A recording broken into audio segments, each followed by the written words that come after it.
ዓለማችን ከመቼውም ጊዜ በላይ በጦርነት በመታመስ ላይ ትገኛለች። የሩሲያና የዩክሬን ጦርነት ቀናቶች ብቻ ይበቁታል ተብሎ ኦልሞስት ከ4 ዓመት በፊት ገደማ ሊባል በሚችል መልኩ በሩሲያ ወደ ዩክሬን ጦሯን በማሰማራት ከጀመረ በኋላ ነገር ግን ዛሬም ድረስ በመቶ ሺዎች የሚቆጠሩ ሕይወታቸውን አጥተው ብዙ ዋጋ ተከፍሎ ዩክሬን በብዙ ወዳድማ ሩሲያ ላይም በተወሰነ መልኩ ጉዳቶች ደርሰው ዛሬም ጦርነቱ የማባራት ወይም የማቆም ሳይሆን እንዲያውም የሶስተኛው የዓለም ጦርነት ቅርጽን ሊይዝ እንደሚችል ጭምር የአሜሪካው ፕሬዝዳንት ዶናልድ ትራምፕ ሲናገሩ ተደምጠዋል። የዓለም ጦርነት ስጋት አለ ሲሉ የዓለም ጦርነት ስጋት አለ ሲባል ደግሞ በሌላ ቋንቋ በየትኛውም የዓለማችን ቀጠና ላይ የሚፈጠሩ ድንገቴ የሆኑ ጦርነቶች ምናልባትም በጊዜ ሂደት ውስጥ የልዕለ ኃያሉ ሀገራትን ከነሱ ወገን ሆኖ የመሰለፍ ቅርጽን ይዘው ፕሮክሲ ዋር እየተባለ የሚጠራ ወይም የእጅ አዙር ጦርነት ሜዳ ሊሆኑ የሚችሉበት አጋጣሚ ከዚህ ቀደም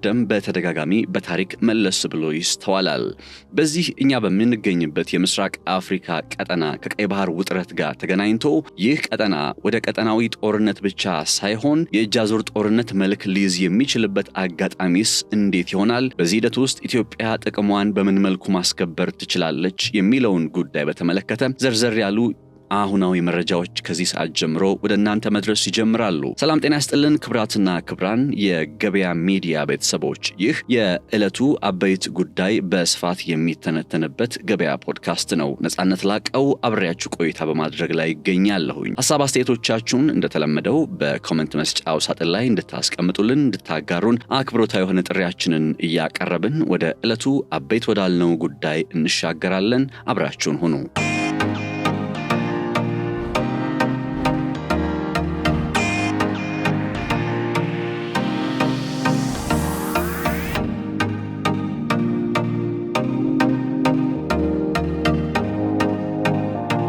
በምስራቅ አፍሪካ ቀንድ ቀጠና ላይ እንደ ኢትዮጵያ አይነት ከፍተኛ የሕዝብ ቁጥር ያለው ከፍ ያለ ኢኮኖሚም ጭምር የሚያስተናግድ ሀገር የለም። ይሁን እንጂ በኢትዮጵያ ዙሪያ የሚገኙ ሀገራት በአንድም ይሁን በሌላ በተለያዩ ችግሮች ውስጥ ይገኛሉ። ኢትዮጵያም የውስጥ ችግሮቿ እንዳሉ ሆነው ታዲያ እንደዚህ አይነት በሀገራት ጎረቤት ሀገራት መካከል የሚስተዋሉ ውጥረቶችና አለመግባባቶች በጊዜ ሂደት ውስጥ የዓለም አቀፍ ተዋንያኖች የሚሳተፉበት ከሆነ የእጅ አዙር ጦርነት ቅርጽ የመያዙ ጉዳይ ምን ሊሆን ይችላል የሚለው ነገር አሳሳቢ ነው። ለዚህ ዘገባ መነሻችን የሆነው በሩሲያና በዩክሬን ያለው ጦርነት የእጅ አዙር ጦርነት ነው ከሚለው ነገር ተሻግሮ አሁን የሶስተኛው የዓለም ጦርነትንም ጭምር ሊያዋልድ ይችላል የሚል አይነት ሐሳብ ከአሜሪካው ፕሬዝዳንት ዶናልድ ትራምፕ መደመጡ ነው። የአሜሪካው ፕሬዝዳንት ዶናልድ ትራምፕ እርግጥ ወደ መንበረ ስልጣናቸው ሲመጡ በሩሲያና በዩክሬን መካከል ያለውን ጦርነት እጅግ በአጭር ጊዜ ውስጥ ሊገቱት እንደሚችሉና እንደሚያስቆሙት ጭምር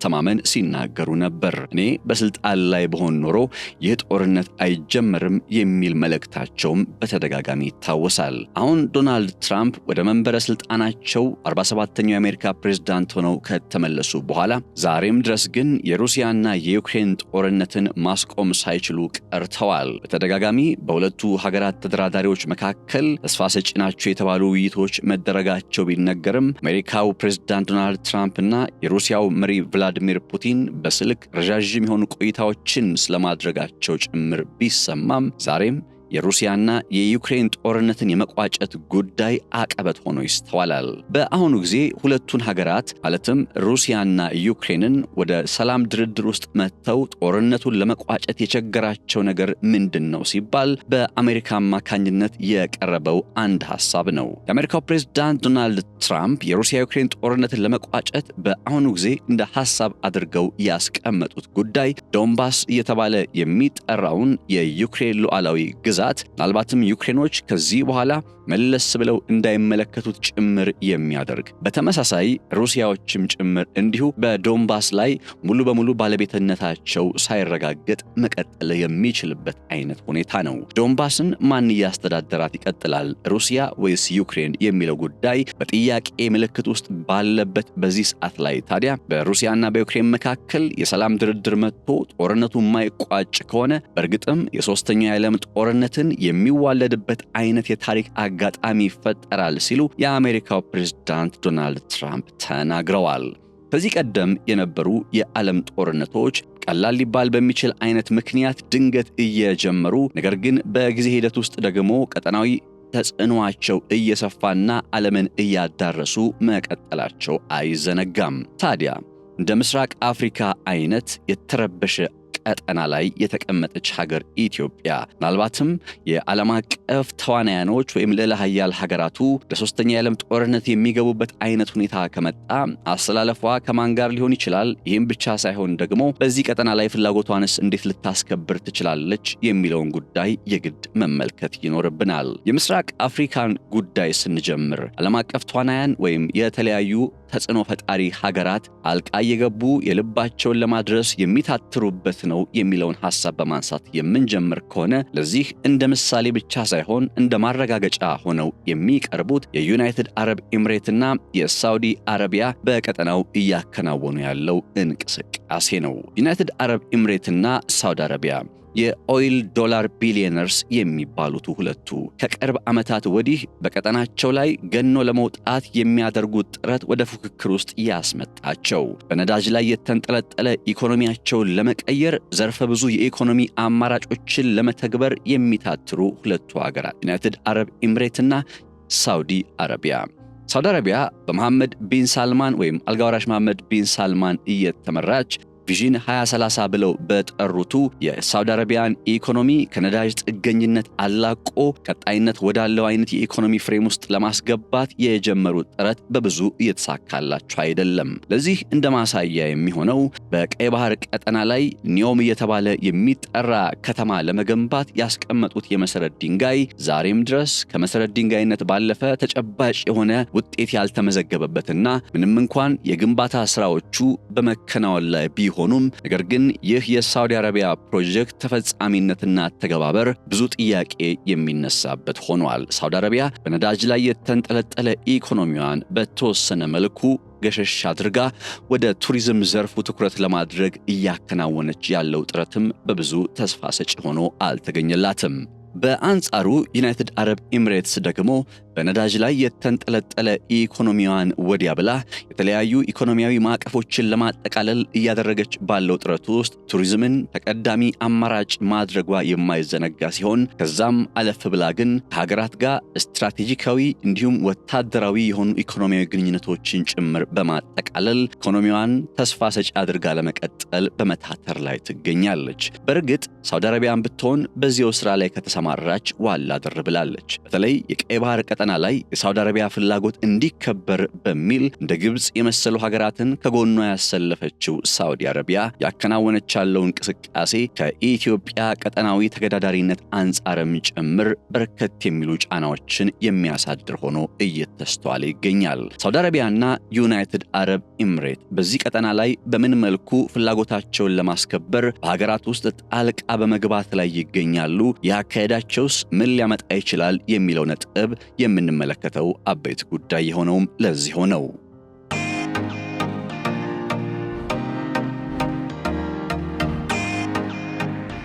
ጅማሬያችንን ከዩናይትድ አረብ ኤምሬት እናደርግና ዩናይትድ አረብ ኤምሬት በዚህ እኛ በምንገኝበት ቀጠና ላይ ያላት ፖለቲካዊ የሆነ ኢኮኖሚያዊ እንዲሁም ወታደራዊ መገኘቷ ምን እንደሚመስል በተወሰነ መልኩ እንቃኝ። ዩናይትድ አረብ ኤምሬት በመጀመሪያ ደረጃ ኢኮኖሚዋን ለማዘመን ወይም በነዳጅ ላይ የተንጠለጠለውን ጉዳይ በተወሰነ መልኩ ለማካፈልና ሌሎች አማራጮችን ለመፈለግ በምታደርገው ጥረት ውስጥ እንደ አማራጭ አድርጋ ያስቀመጠችው ከሀገራት ጋር ስትራቴጂካዊ ስምምነቶችን ማከናወን የሚለው ነው። ይኸው ስትራቴጂካዊ ስምምነቶችን የማከናወን እንቅስቃሴ ደግሞ ወደቦችን በመገንባትም ጭምር የሚገለጥ ሆኖ ይስተዋላል። እዚህ እንደ አብነት ማንሳት ካስፈለገ ከሶማሊያ ጋር ዩናይትድ አረብ ኤምሬትስ የገባችበት ስምምነት በግንባር ቀደምነት ይጠቀሳል። ዩናይትድ አረብ ኤምሬትስ ከሶማሊያ ጋር ብቻ ሳይሆን በዛው በሶማሊያ ውስጥ ሆነው እንደ ራስ ገዝ አስተዳደር የሚንቀሳቀሱት ግዛቶች ጋር ጭምርም እንዲሁ ራሱን የቻለ አጋርና ስምምነትን በማድረግ ላይ ሰነባብታለች። በሶማሊላንድ የባርበራ ወደብን በማልማት ከዚህ የባርበራ ወደብ ላይ የሚገኘው ተጠቃሚነት ለኢትዮጵያም እንዲደርስ ጭምር በማለም ነው ሊባል በሚችል አይነት ሁኔታ ዲፒ ወርልድ እየተባለ በሚጠራ የዩናይትድ አረብ ኤምሬት ካምፓኒ አማካኝነት የባርበራ ወደብን እጅጉኑ አዘምና ለአገልግሎት ክፍት አድርጋለች። የባርበራ ወደብ ላይ በሊዝ ጭምር ባለቤትነትን የተቀዳጀችው ዩናይትድ አረብ ኤምሬት ይሄ በባለቤትነት የያዘችው ወደብ በቀጣይ 10 ዓመታት በዘለለ ጊዜያት የሚሰጠው አገልግሎት ለሳውዲ አረቢያ ለዩናይትድ አረብ ኤምሬት የሚጠቅም አይነት ሆኖ የማይገኝ ይሆናልና ከዚህ አንጻር በቶሎ በዚህ በባርበራ ወደብ ላይ እንቅስቃሴዎች እንዲጀመሩ እንደ ኢትዮጵያ የመሰሉ ሀገራትም ገቢ ወጪ ምርታቸውን በዚህው መስመር ላይ እንዲያደርጉ ዩናይትድ አረብ ኤምሬትስ ፍላጎቷና ህልሟ ነው። ምክንያቱም የባርበራን ወደብ ዩናይትድ አረብ ኤምሬት ስታለማ ሌላ ለማንም ብላ አይደለም፣ ለኤርትራ ብላም አይደለም፣ ወይም ለኬንያ ሱዳንም ሳይሆን ወይም ለደቡብ ሱዳን ብቻ ለኢትዮጵያና ለኢትዮጵያ ብቻ ተብሎ ሊገለጽ የሚችል አይነት ነው። ለዚህም ነው ከጥቂት ዓመታት በፊት ምንም እንኳን አሁን ላይ ያለውን ነባራዊ ሁኔታ በተመለከተ ግርታዎች መኖራቸው ቢታወቅም ነገር ግን ከጥቂት ዓመታት በፊት ኢትዮጵያ በዚያው በሶማሊላንድ ውስጥ በሚገኘው የባርበራ ወደብ ላይ የ19% ድርሻ እንደነበረ ጭምር ይታወሳል። ዛሬ ይህ የኢትዮጵያ በባርበራ ወደብ ላይ ያላት ድርሻ ምን ላይ ደርሷል በሚለው ገለጽ ያለ መረጃ ባይቀርብ ነገር ግን አንዳንዶች ኢትዮጵያ መክፈል የሚጠበቅባትን ገንዘብ ስላልከፈለች ከዚህ የባርበራ ወደብ ላይ ያላት ተደራሽነትና ድርሻ እንዲገታ ተደርጓል የሚል አይነት መረጃዎችን ሲያወጡ እንደነበረ አይዘነጋም። ያም ሆነ ይህ ግን የዚህ ወደብ ዋነኛ ግልጋሎት ኢትዮጵያን ታሳቢ ያደረገ ነው ከተባለ ዩናይትድ አረብ ኤምሬትም በዚህ ወደብ ላይ ኢትዮጵያን በጎኗ ለማድረግ በምታደርገው ጥረት ውስጥ እንደ መሰረት ድንጋይ አድርጋ ባርበራንና ሶማሊላንድን የተጠቀመችበት ነውም ተብሎ የሚገለጽ ከሆነ በዩናይትድ አረብ ኤምሬትና በኢትዮጵያ መካከልም ጠንካራ የሆነ ኢኮኖሚያዊ አጋርነት አለ ቢባል የሚያስደነግጥ አይሆንም። በኢትዮጵያና በዩናይትድ አረብ ኤምሬት መካከል ያለው አጋርነት ምናልባትም ጠንከር ብሎ መስተዋል ጀምሯል ሊባል የሚችለው ኢትዮጵያ ጠቅላይ ሚኒስትር አብይ አህመድ ወደ ስልጣን ከመጡ ማግስት በኋላ ሊሆን ይችላል። ለዚህ እንደማሳያ የሚሆነውም ደግሞ ጠቅላይ ሚኒስትር አብይ አህመድ በመጀመሪያዎቹ ወደ ስልጣን በመጡባቸው ሳምንታትና ወራት ወደ ዩናይትድ አረብ ኤምሬት በማቅናት ከዩናይትድ አረብ ኤምሬት መሪ መሐመድ ቢን ዛይድ ጋር ተገናኝተው የ3 ቢሊዮን ዶላር የገንዘብ ድጋፍን አግኝተው የተመለሱበት አጋጣሚ እንደነበረ አይዘነጋም። ከዛ ጊዜ ወዲህ አንስቶ በዩናይትድ አረብ ኤምሬትና በኢትዮጵያ መካከል ጠንካራ ሊባል የሚችል አጋርነት ብሎ የተጠነሰሰበትና ኢትዮጵያና ዩናይትድ አረብ ኤምሬትም በዚያው በምስራቅ አፍሪካ ብሎም የአፍሪካ ቀንድ ቀጠና ላይ የአንድ ሳንቲም ሁለት ገጽታዎች ሆኖ ተብለው እንዲገለጹ የሚያደርጉ አይነት ሁኔታዎችን መታዘብ ይችላል። ይሄኛው ጉዳይ በአንድም ይሁን በሌላ ጊዜ ወደ ጊዜ እየጠነከረ ሊሄድ እንደሚችል ታሳቢ ቢደረግም ነገር ግን ኢትዮጵያ በዚያው ቀጠና ከሳውዲ አረቢያ ይልቅ ዩናይትድ አረብ ኤምሬትን ያስቀደመች አይነት መምሰሏና በዚህም ሁኔታ መስተዋሏ ሳውዲ አረቢያ የመሰሉ ሀገራት በኢትዮጵያ ዙሪያ የሚያከናውኑትን የኢትዮጵያን የበላይነት ሊያመጣ የሚችል አይነት እንቅስቃሴ የመክታት ተግባር ከግብጽ ጋር በመተባበር እንዲያጠናክሩ ያደረጋቸው ምክንያትም ነው የሚል ሐሳብም ይደመጣል።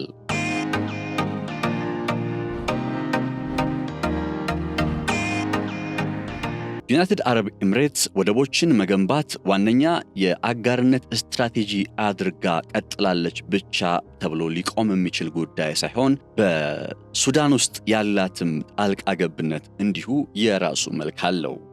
ሱዳን በጣም ሰፋ ያለ አይነትን እይታ የምትፈልግ ምናልባትም በሌላ ቀን በዝርዝር ጉዳዩ ልንመለከትበት የምንችል ራሱን የቻለ ርዕሰ ጉዳይ ነው። ነገር ግን አሁን ዛሬ ያወራንበት ካለው የሳውዲ አረቢያና የዩናይትድ አረብ ኤምሬትስ ቀጠናዊ መገዳደር ወይም የአረቦቹ ቀጠናዊ ፉክክር እያስከተለ ይገኛል ተብሎ ከሚታሰበው የአፍሪካ ቀንድ ውጥረት አንጻር በተወሰነ መልኩ ስለ ሱዳን መመልከት ካለብን ጥቂት ሐሳቦችን እናንሳ። ሱዳን በእርስ በርስ ጦርነት ውስጥ ትገኛለች ብቻ ሳይሆን ይህ የእርስ በርስ ጦርነት በአጭር ጊዜ የሚቆም አይነት ጦርነትም እየመሰለ አይደለም። ለምን የሚለው ጥያቄ ከተነሳ ደግሞ የመጀመሪያው ምክንያት በሱዳን ውስጥ ያለ ከፍተኛ የሆነ የተፈጥሮ ሀብት ክምችት ነው። ታስታውሱ ከሆነ ከጥቂት ዓመታት ወይም ወራት በፊት ዋግነር እየተባለ የሚጠራው የሩሲያ ኩባንያ ሙሉ በሙሉ ከሱዳን ውስጥ እንዲወጣ ከመደረጉ በፊት ወጥቷል አልወጣም የሚለው ሌላ የክርክር ወይም የውይይት ነጥብ መሆኑን ሳልክድ፣ ነገር ግን ሩሲያዎች ያው ዋግነርን በትነናል ብለው ስለሚናገሩ ዋግነር የሚባለው የሩሲያ ወታደራዊ የፕራይቬት ተቋም በሱዳን ውስጥ በነበረው እንቅስቃሴ ላይ ዋነኛ ተግባሩ ሌላ ምንም ሳይሆን የሱዳንን የወርቅ ሀብት በማናለብኝነት ያለማንም ከልካይ እንደፈለገ ከሱዳን ውስጥ ማጋዝ የሚለው ነገር ነበር መለስ ብሎ የሚታወሰው። በጊዜው የሱዳኑ ወታደራዊ ጀነራል መሐመድ ሐምዳን ዳጋሎ በቅጥል ስማቸው ሄምቲ ከሩሲያ ጋር ጠንካራ የሆነ ትብብር ነበራቸው። ወደ ሩሲያ በማቀናትም ከቭላዲሚር ፑቲን ጋር ተገናኝተው የነበረበት ጊዜ እንደነበር አይዘነጋም። ታዲያ በእነዛ ጊዜያት በዚህ የእርስ በርስ ጦርነት ወቅት ከአልቡርሃን ጎን አልቡርሃን እንግዲህ ግብጾችን ሳውዲ አረቢያዎችን ከጎኑ አድርጓል ከሚባለው ከዚህ ከአልቡርሃን ጀነራል አብዱልፈታህ አልቡርሃን ጎን የዩክሬን ወታደሮች ጭምር ተሰልፈዋል የሚሉ ዘገባዎችን መለስ ብለን የምናስታውስ ነው። አሁን በዚህ በሱዳን ውስጥ ያለው ከፍተኛ የተፈጥሮ ሀብት ዛሬም ድረስ ይህንን የወርቅ ክምችት ተጠቃሚነት ለማረጋገጥ ህገወጥ በሆነ መንገድ ሚሊየንስ ኦፍ ዶላር የሚያወጣ የሱዳን የተፈጥሮ ሀብት ከሱዳን እየተጋዘ ነው። የሱዳን የእርስ በርስ ጦርነት መቋጫው መቼ ነው ሲባልም አንዳንዴ ይሄ የምንመለከተው የሱዳን ወይም ሱዳን አላት የሚባለው የተፈጥሮ ሀብት ክምችቷ ተሟጦ ሲያልቅ የሚል ሐሳብም የሚደመጠው በዚሁ አግባብ ነው እና የሱዳን ውስጥ ያሉት ሁለቱ ኃይሎች ከየጎናቸው የተለያዩ ዓለም አቀፍ ተዋናያንን አሰልፈዋል። ለምሳሌ መሐመድ ሐምዳን ዳጋሎ በቅጥል ስሙ ሄምቲ ከጎኑ በዋናነት ያሰለፈው ሀገር ዩናይትድ አረብ ኤምሬትን ነው። ዩናይትድ አረብ ኤምሬት ጋር ያለው ትብብር የጀመረው እንዴት መሰላችሁ? በየመን የእርስ በርስ ጦርነት እንደነበረ ታስታውሳላችሁ።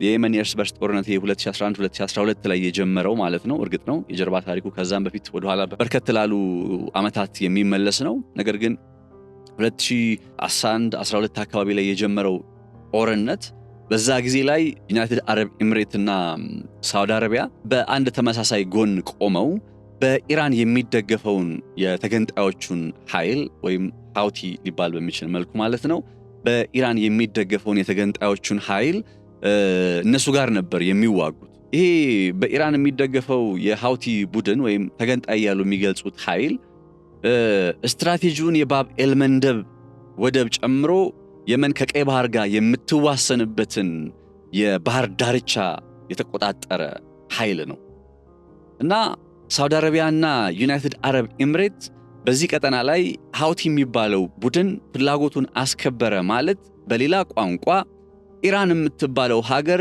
የቀይ ባህር መግቢያ ላይ ፍላጎቷን አስከበረች ማለት ነው ብለው ስለሚረዱ ይህ እንዳይሆንባቸው በጣም በተደጋጋሚ ከፍተኛ እነሱ በሚያስታጥቋቸው ኃይሎች ጋር ሆነው ጦርነት የእርስ በርስ ጦርነት በየመን ውስጥ ሲስተዋል በጣም በርካታ ዓመታት አልፈዋል። እንዲያውም ታስታውሱ ከሆነ እኮ የሃውቲ ቡድን የዩናይትድ የሳውዲ አረቢያን አርማንኮ እየተባለ የሚጠራውን የዓለማችን ግዙፍ ከሚባሉ የነዳጅ ማብላያ ጣቢያዎች መካከል አንዱን ማለት ነው የአርማንኮን የሳውዲ አረቢያውን በኢራን ሰራሽ ድሮን እኮ ደብድቦት ነበር እና ከዛም በኋላ የገልፉ ጦርነት የተባለ የሚጠራው የ1990ዎቹ ሳይሆን የአሁኑ የገልፉ ሀገራት ጦርነት ተብሎ ዘገልፍ ዋር 2 ብለን እንግለጸው ሁለተኛው የገልፉ ሀገራት ጦርነት እየተባለ ሊገለጽ በሚችል መልኩ የሃውቲ ቡድን በቀጥታ ከሳውዲ መራሹ ወታደራዊ ኃይል ጋር በጣም ሲዋጋ ቆይቷል በየመን ውስጥ እና መጨረሻ ላይም የሳውዲ መራሹ ኃይል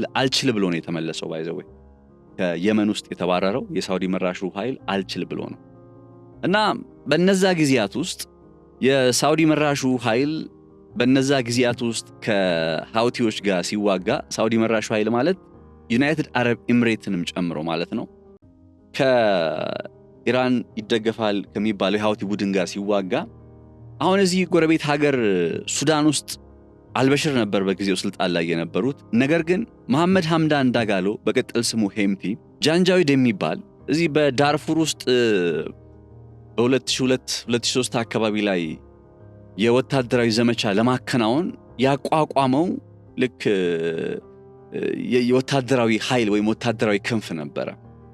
ጃንጃዊድ ይባላል። እና ይሄ ጃንጃዊድ የሚባለው ወታደራዊ ኃይል የዳርፉሩ ካለቀ በኋላ እንዲሁም ሐምዳን ዳጋሎ ወደ ሱዳን መንግስታዊ አስተዳደር ውስጥ በተለያየ ኃላፊነት መምጣት ከቻሉ በኋላ ይሄ ጃንጃዊድ የሚባለው የቀደመውን የታጣቂ ስብስባቸውን ራፒድ ሰፖርቲንግ ፎርስ ወይም RSF የሚል ስያሜ ሰጥተውት በሱዳን ወታደራዊ ኃይል ውስጥ እንዲጠቃለል አድርገውታል።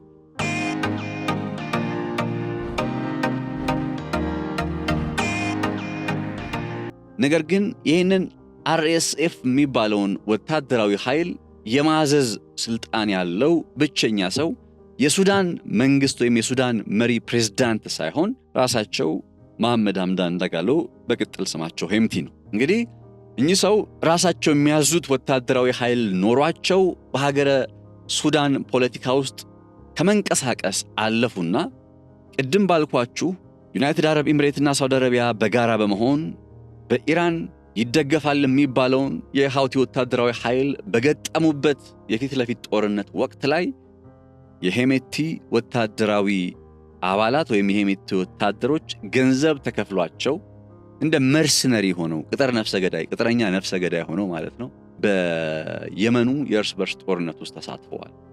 ስለዚህ የሐምዳን ዳጋሎና የዩናይትድ አረብ ኤምሬት ትውውቅ የሚጀምረው የመን ውስጥ ነው። በየመን የእርስ በርስ ጦርነት ውስጥ በየመን የእርስ በርስ ጦርነት ውስጥ ብቻ አልተቋጨም ነገሩ። ወደ ሊቢያም ሄደው ሊቢያ ውስጥም የነ ካሊፋ ሀፍጣር ወታደራዊ ኃይል ያው ከሙአመር ጋዳፊ እንግዲህ የእሳቸው ስልጣን ከተገረሰሰ በኋላ ሊቢያ ያለችበት የእርስ በርስ ጦርነት ይታወቃል።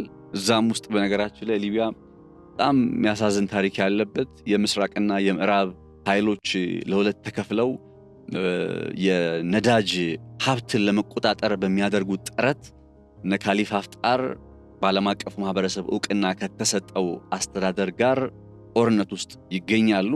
ታዲያ በዚህ ጦርነት ላይም በሊቢያ ውስጥም እነ ዩናይትድ አረብ ኤምሬትስ የሚደግፉትን ኃይል አብሮ ከጎኑ እንዲቆምለት ወታደር ወይም መርሲነሪስ የምንላቸውን ወታደር ብሎ ለመግለጽ ቃሉ ትንሽ ስለሚከብድ መርሲነሪ የተሻለ ይሆናል። ቅጥረኛ ነፍሰ ገዳዮችን ከሱዳን ውስጥ ነበረ በሐምዳን ዳጋሎ አማካኝነት ይቀርብላቸው የነበረ።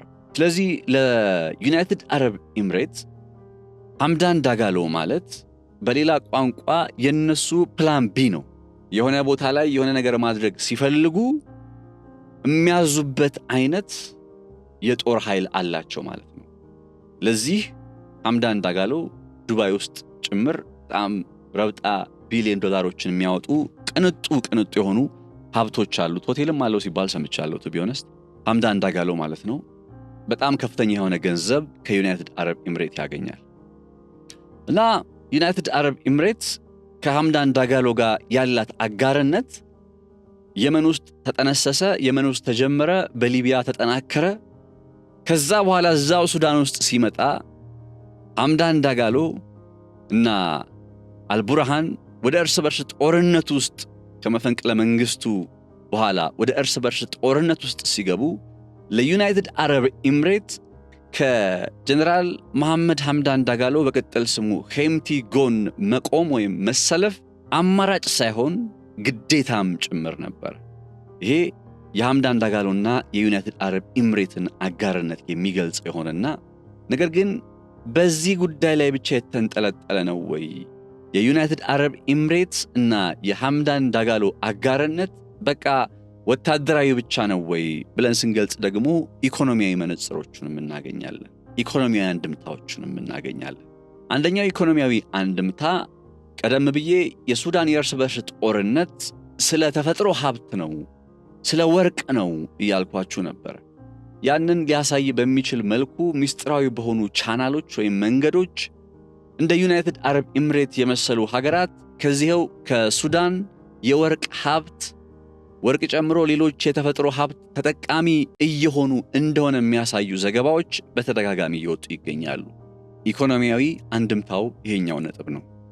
ስለዚህ የዩናይትድ አረብ ኤምሬትስ በሱዳን ፖለቲካ ውስጥ ከሐምዳን ዳጋሎ ወይም በቅጥል ስሙ ሄምቲ ጎን መሰለፏ የሚያስደንቅ ነገር አይደለም የሚለውን ሐሳብ የሚያጠናክርልን ሌላኛው ነገር ደግሞ ምንድነው? በአልቡርሃን ዘንድ ወይም ከአልቡርሃን ጀርባ ግብጽ ብሎ ይጀምርና ከግብጽ ጀርባ በዋናነት የምትነሳው ሀገር ሳውዲ አረቢያ ነች። ሳውዲ አረቢያ ከዩናይትድ አረብ ኤምሬት ጋር ያላት መገዳደር በራሱ ወዳም ሳይሆን ተገዳ በእንደዚህ አይነት አጋጣሚዎች ላይ ወገን እንድትለይ ሚናዋን እንድትለይ ያስገድዷታል። ምን ማለት ነው? እጇን አጣጥፋ ብትቀመጥ ዩናይትድ አረብ ኤምሬት ከጊዜ ወደ ጊዜ አስቡት፣ ሶማሊያ ውስጥ አለች፣ ሶማሊላንድ ውስጥ አለች፣ ዚምባብዌ ውስጥ በመሰረተ ልማት ግንባታዎች አለች፣ በሱዳን ውስጥ እያወራንበት ባለው መልኩ አለች፣ ቻድ እየመሰሉ ቻድ በምትባለው ሀገርም አለች ዩናይትድ አረብ ኤምሬት። እንግዲህ ይሄ ሁሉ ነገር ስለምንም ሳይሆን ይሄ ሁሉ ነገር የዩናይትድ አረብ ኤምሬትን ተጠቃሚነት ስለማስረገጥ ነው። ዩናይትድ አረብ ኤምሬት ፖርት ሱዳን እየተባለ በሚጠራው የሱዳን አካባቢ ላይ አዲስ ወደብ ነው ባይዘው ልስራላችሁ ያለቻቸው ሱዳኖች። አዲስ አሁን ፖርት ሱዳን ራሱን የቻለ ያው ፖርት ሱዳን የከተማው ስያሜ ነው። እዛ ውስጥ ደግሞ ፖርት ሱዳን የሚባል ወደብ አለ። ከዛ ፖርት ሱዳን ውጪ ሌላ ስያሜ ያለው ራሱን የቻለ አዲስ ወደ ቢሊዮን ዶላሮችን አውጥቼ ልስራ ብላ ተነስታ ነበር ዩናይትድ አረብ ኤምሬት። ይህንን ስምምነት ያከናወነችው ከማን ጋር ነው? ከጀነራል ሐምዳን ዳጋሎ በቅጥል ስሙ ሄምቲ ጋር፣ ከአልቡርሃን ጋር አይደል።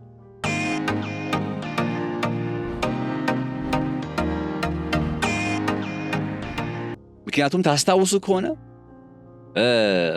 የእርስ በርስ ጦርነቱ ከመጀመሩ በፊት ልክ የአልበሽር መንግስት በመፈንቅለ መንግስት ከወደቀ በኋላ አጭርም ቢሆኑ በተወሰነች የሰላም ጊዜያት ላይ በጣም ይገርመኝ ነበረ። ሐምዳን ዳጋሎም በራሱ ሄዶ ስምምነትን ያደርጋል፣ አልቡርሃንም ሄዶ በራሱ ጊዜ ስምምነትን ያደርጋል። አሁን የዚህ የወደቡ ጉዳይን በተመለከተ ስምምነቱን ያደረገው ከዩናይትድ አረብ ኤምሬት ጋር ዩናይትድ አረብ ኤምሬት በፖርት ሱዳን አዲስ ወደብ እንድትገነባ የሚያደርጋትን አይነት ስምምነት የተፈራረመው ሰው ሐምዳን ዳጋሎ በቅጥል ስሙ ሄምቲ ነው። እና ኢኮኖሚያዊ አንድምታ አለው የሚለውን ነጥብ ለማጠናከር ነው ሐሳብ ያነሳዋለሁ። ከተፈጥሮ ሀብቱ በዘለል የወደብ ግንባታ ስራ ላይም ዩናይትድ አረብ ኤምሬቶች በሱዳን ውስጥ መሳተፍ ይፈልጋሉ። ዜን ፖርት ሱዳን ላይ ዩናይትድ አረብ ኤምሬት ራሷ የገነባችው ወደብ ኖራት ማለት በሌላ ቋንቋ ፊት ለፊት በቀይ ባህር ምዕራብና ምስራቅ አድርገን ብናስበው በቀይ ባህር ምስራቅ ላይ ሳውዲ አረቢያን ስናገኝ በቀይ ባህር ምዕራብ ላይ ደግሞ ዩናይትድ አረብ ኤምሬትን ፊት ለፊት ተፋጠው እናገኛቸዋለን። ሳውዲ በዚህ ቀጠና ላይ እንዳልኳችሁ ከየመን አንስቶ እስከ ግብጽ ድረስ ባለው መስመር ላይ የራሷን ክልልማ ያው መቼስ አጠያቂ አይሆንም በቪዥን 2030 ብላ በቪዥን 2030 ሳውዲ አረቢያ ኢኮኖሚዋን በነዳጅ ላይ ያለውን ጥገኝነት እንዴት ነው ማላቀቅ የምችለው ብላ ስታስብ ያሰበችው ሌላ ምንም ሳይሆን ኢቭን ቱሪዝምንም ስታስብ ጭምር ቀይ ባህርን ታካ ነው ያሰበችው። ሳውዲ አረቢያ ለወጥበታለሁ ብላ በምታስበው የቀይ ባህር ቀጠና ላይ በተቃራኒ አቅጣጫ ደግሞ ሱዳን ላይ ወደብ ሰርታ አዲስ ወደብ ሰርታ ከተሳካላት ነው እሱ። ሶማሊላንድ ውስጥ እንደምታውቁት ሶማሊላንድ ውስጥ የባርበራ ወደብን አልመታለች። ሶማሊያ ውስጥ ምን እንዲሁ እንቅስቃሴ አለ መስራት የሚፈልጉት። ስለዚህ ዋና የሚባሉት ጋር ኤርትራ ውስጥም ሊኖር ይችላል። እንዲህ ያሉ በዛ አካባቢ ላይ የዩናይትድ አረብ ኤምሬቶች ፕሬዘንስ መጣ። ስለዚህ ይህንን የዩናይትድ አረብ ኤምሬቶች ፓተርን ሳውዲ አረቢያ እጆቿን አጣጥፋ የምትመለከትና የምትቀመጥ ከሆነ ምን ማለት እንደሆነ ታውቀዋለች። ወዳጅ በነበሩበት ጊዜ ወይም ደግሞ በጋራ ሆነው የሃውቲን ቡድን ይዋጉ በነበረበት ጊዜ እኮ ኤርትራን ጭምር ተጠቅመዋል። የኤርትራው አሰብ አካባቢ ላይ የጦር ማረፊያ ቤዝ ጭምር እኮ እስከ መጠቀም ደርሰዋል። የዩናይትድ አረብ ኤምሬትና የሳውዲ አረቢያ ፉክክር በቀጥታም ይሁን በተዘዋዋሪ በቀይ ባህር ላይ የምንመለከተውን የፖለቲካ የጂኦፖለቲካ ፍላጎት የማስጠበቅ ሂደት የሚወስን አንድ ነጥብ ነው የሚባለው ለዚህ ሆነው ነው። ሳውዲ በአንድ መልኩ ዩናይትድ አረብ ኤምሬት በሌላ መልኩ እየተሰለፉ ነው ካልን ኢትዮጵያ በዚህ ሂደት ውስጥ አስተላለፏ ከማን ጋር ነው፣ የትኛውስ ነው አዋጭ የሚሆንላት የሚለውን ነገር የግድ መመልከት ያስፈልጋል። በቀደሙት ዘመናት የኢትዮጵያ የውጭ ግንኙነት ፖሊሲ ውስጥ ኢትዮጵያ መሃል ላይ ሆና ሁለቱንም አካላት ባላንስ በማድረግ የምትሄድ ሀገር እንደሆነች ይታወቃል። አሁን በሳውዲና በዩናይትድ አረብ ኤምሬትስ መካከል ባለው ውጥረት ውስጥ እንደ ኢትዮጵያ ክፉኛ የሚፈተን አይነት አገር የሚኖር አይመስለኝም።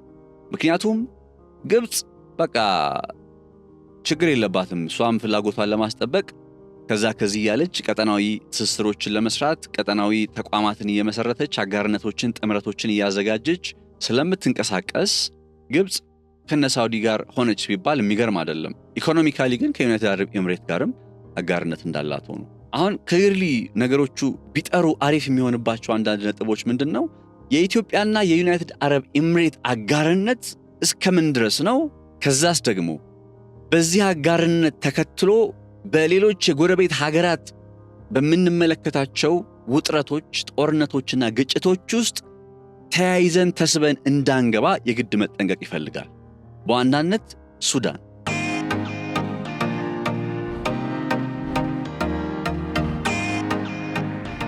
በሱዳን ውስጥ ያለው የእርስ በርስ ጦርነት እንዳልኳችሁ እንዲህ በቀላሉ የሚቆም አይደለም ብቻ ሳይሆን አሁን ሱዳን እኮ ብለን እንደው ስለ ሳውዲ አረቢያና ስለ ዩናይትድ አረብ ኤምሬት አወራን እንጂ እኮ ከአብዱል ፈታህ አልቡርሃን ጀርባ ግብፅ አለች፣ ሳውዲ አረቢያ አለች፣ ኤርትራ አለች። ዋና የሚባሉ ሀገራት እነዚህ አሉ። እነዚህ በዚህ ጥላ ውስጥ ከተዘረዘሩት ሀገራት ግብፅ ናት፣ ኤርትራም ኤርትራ ናት። ሳውዲ ጋር እንኳን ችግር የለብንም። ያው ሳውዲ የዩናይትድ አረብ ኤምሬት ጉዳይ ስለሚያሳስባት ብቻ ነው ከኢትዮጵያ ጋር እንደው ውጥረት ከገባች ልትገባ የምትችለው እንጂ ሳውዲና ኢትዮጵያ ጥሩ የሆነ አጋርነት ነው ያላቸው። አሁን ከዩናይትድ አረብ ኤምሬት መምጣት ጋር ተገናኝቶ ጥያቄዎች ሊነሱ ቢችሉ እና በአንድ ወገን በአልቡርሃን ወገን ውስጥ እነዚህ አካላት ተሰባስበዋል ካለን ደን በሐምዳን ዳጋሎ በቅጥል ስሙ ሄምቲ ውስጥ የተሰባሰቡት እነማን ናቸው ስንል ከምናነሳቸው ሀገራት መካከል ዩናይትድ አረብ ኤምሬት ብለን ቻድ ነው። የኢትዮጵያን ጉዳይ አሁን እዚህ ጋር እርግጠኛ መሆን አንችልም። የኢትዮጵያ መንግስት በሁለቱ ሀገራት መካከል የሰላም ጥረት ለማድረግ ተደጋጋሚ ሙከራዎችን አድርጎ እንደነበር አይዘነጋም።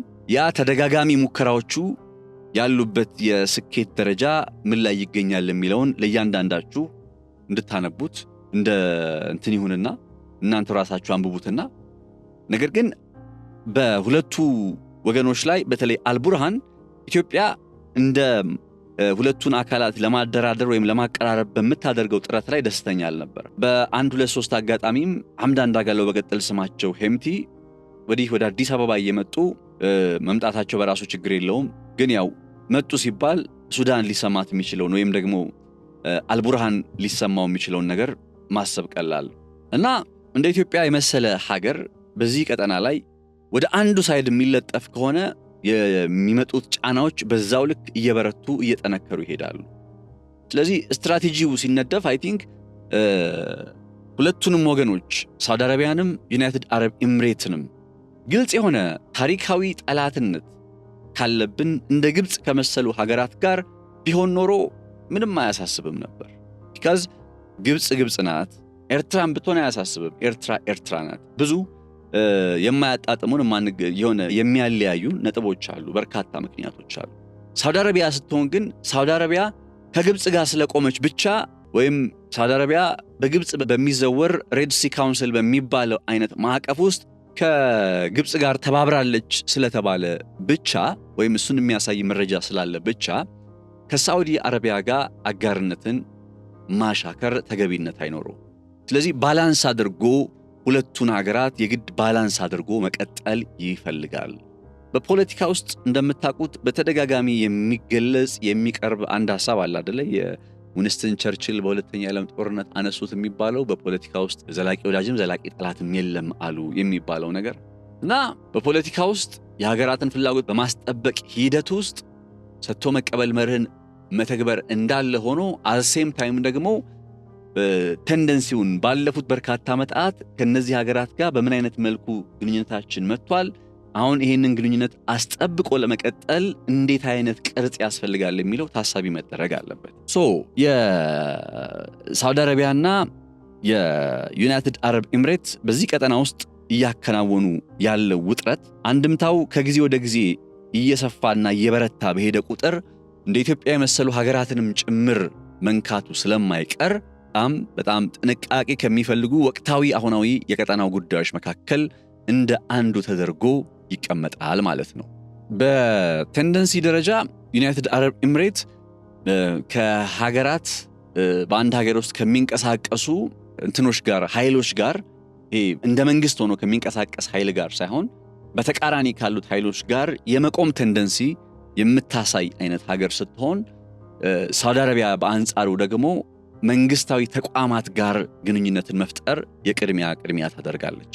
ይሄ ሁለቱ ሀገራት በዚህ ቀጠና ላይ ትብብርን ለመፍጠር በሚያደርጉት ጥረትና ርብርብ ውስጥ የሚስተዋሉበት ፖዚሽን ያሉበት ቦታ ማለት ነው። ይህን የሚያሳየው ሁለቱ ሀገራት ስትራቴጂካዊ ተጽዕኖን ለማምጣት ነው ብለን ነበረ ቅድም። ያ ስትራቴጂካዊ ተጽዕኖ ግን ሄዶ ጥቅሙ ኢኮኖሚያዊ ጥቅም ነው። ዩናይትድ አረብ ኤምሬት እዚህ ሱዳን ውስጥ መታ ፖርት ሱዳንን ከፖርት ሱዳን ውጪ ሌላ አዲስ የሆነ ወደብ ልስራ ብላ ስትናገር በነፃ የሱዳንን ችግር የመቅረፍ ፍላጎት ኖራት አይደለም። there is no free lunch ይባላል አይደል? በነፃ ተብሎ የሚቀርብ ነገር የለም። እዛ ሶማሊላንድ ውስጥ ገብታ በሶማሊላንድ ውስጥ የባርበራ ወደብን ስታለማ ስታድስ በነፃ አይደለም፣ መልሰው ይከፍላል። የሚከፍሉት እንዴት ነው? እንዴትስ ነው ደግሞ እንደ ዩናይትድ አረብ ኤምሬት የመሰለ ሀገር ፍላጎቱን ለማስጠበቅ ደፋ ቀና የሚለው ሲባል ዘለቄታዊ የሆኑ ግቦችን በማሰብ ነው።